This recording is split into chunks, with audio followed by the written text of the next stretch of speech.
So guys mister अनफूड, काफ़ी लोगों का इन्वेस्टमेंट भी होगा और वो लॉस में चल रहे होंगे। डेफिनेटली ये लॉस में चल रहे हैं काफ़ी लोग। लगभग 1 साल में देखोगे तो 61% टूटा हुआ है। 5 साल में देखो मतलब कुछ ऐसा कुछ मूवमेंट नहीं है। मतलब जो स्टार्टिंग में से जो तेज़ी दिखाई थी then उसके बाद लगभग आप ऐसे कह लीजिए दिसंबर 2024 के बाद से इसमें गिरावट ही गिरावट देखने को मिली। 15 रुपए के प्राइस से उसके बाद नीचे डाउन आ चुका है।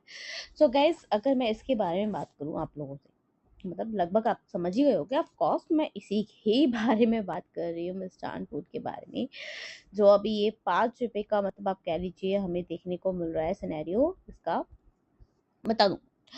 लो वैल्यूएशन मतलब पीई और ये इसका आपका कह लीजिए पीबी, दोनों बहुत लो है। मार्केट एक तरह से लो एक्सपेक्टेशन लगा रहा है। अगर कंपनी अपनी परफॉर्मेंस इंप्रूव करे तो रीरेटिंग का स्कोप बना हुआ है। कुछ क्वार्टर्स में प्रॉफिट मार्जिन अच्छे रहे हैं। कुछ क्वार्टर्स में इसके प्रॉफिट मार्जिन अगर मैं दिखाऊं आप लोगों को ऑलमोस्ट, सो आप यहाँ देखोगे जो इसके कुछ क्वार्टर्स में इसके आपको मार्जिन थोड़े सही देखने को मिलेंगे।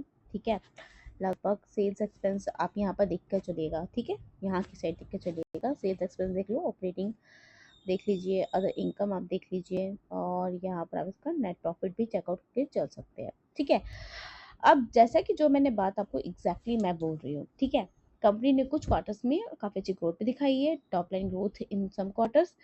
गाइस वहीं मैनेजमेंट ने न्यू प्रोडक्ट लाइन और एक्सपोर्ट मार्केट में एक्सपेंशन की बात भी की है। अगर ये सक्सेसफुली एग्जीक्यूट हो जाए तो रेवेन्यू डाइवर्सिफिकेशन होगा। तो ऑलमोस्ट ये देखने को मिलता है कि ये स्ट्रेंथ है। अब देखिए इस पे एक रिस्क भी है।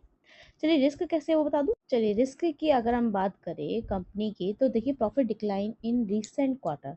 कुछ क्वार्टर्स में रेवेन्यू या प्रॉफिट गिर गए हैं ईयर ऑन ईयर। मार्च 2025 में क्वार्टर में नेट प्रॉफिट लगभग 11 से 12%, जो कि मैंने अभी आपको दिखाया था, आपने देखा होगा जरूर। So guys cash flow issue की बात करें तो रिपोर्ट है कि सेल्स तो रिसीवेबल कन्वर्जन स्लो है। रेवेन्यू दिख रहा है लेकिन कैश फ्लो उतना स्ट्रांग नहीं है। अगर वर्किंग कैपिटल बर्डन अगर ज़्यादा रहेगा तो हो सकता है प्रेशर बढ़ेगा। ठीक है, एक ये चीज़ देखने को मिलती है। कुछ सेबी नोटिस और कंसर्न्स हैं, प्रमोटर्स के एक्शंस हैं, auditors notes etcetera. Market party जो प्रैक्टिशनर्स में ट्रस्ट इशू भी बना हुआ है। पिछले 1-2 सालों में स्टॉक ने बहुत गिरावट दिखाई है। हाई रिस्क है स्पेशली अगर ट्रिगर ना मिले तो।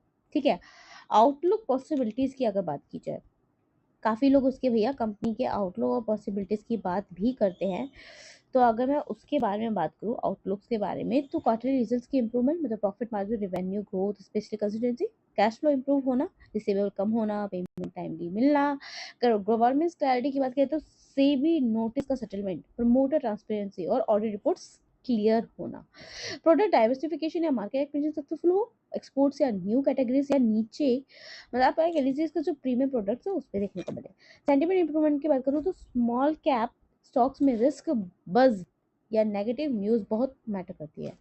ठीक है, अब देखिए अगर मैं आप लोगों को एक चीज़ बताऊं कि ये 3 से 6 महीने शॉर्ट टर्म में थोड़ा रिबाउंड हो सकता है। 20 से 40% तक का अगर अच्छा क्वार्टरली रिजल्ट आ गया तो एक पॉजिटिव रेगुलेटरी न्यूज़ देखने को मिल जाएगी। अगर मिड टर्म की बात की जाए तो वही 6 से लेकर 12 महीने अगर कंपनी फंडामेंटल स्टडी हो जाए और मार्केट कॉन्फिडेंस वापस आए तो 50 से 80% तक की एक तेजी पॉसिबल है। ठीक है, वही अगर अगर नेगेटिव ट्रेंड्स की बात करें तो प्रॉफिट गिरते हैं, कैश फ्लो प्रॉब्लम हो, रेगुलेटरी इशू वर्सन करे तो स्टॉक नीचे जा सकता है, लूज भी हो सकता है। सो गाइस होपफुली चीज़ें क्लियर हो गई होंगी। बाकी मेरे चैनल पे किसी भी शेयर को खरीदने बेचने की सलाह नहीं दी जाती है, तो स्टडी करके ही चलेगा, फाइनेंशियल एडवाइस की एडवाइस लेकर ही चलिएगा।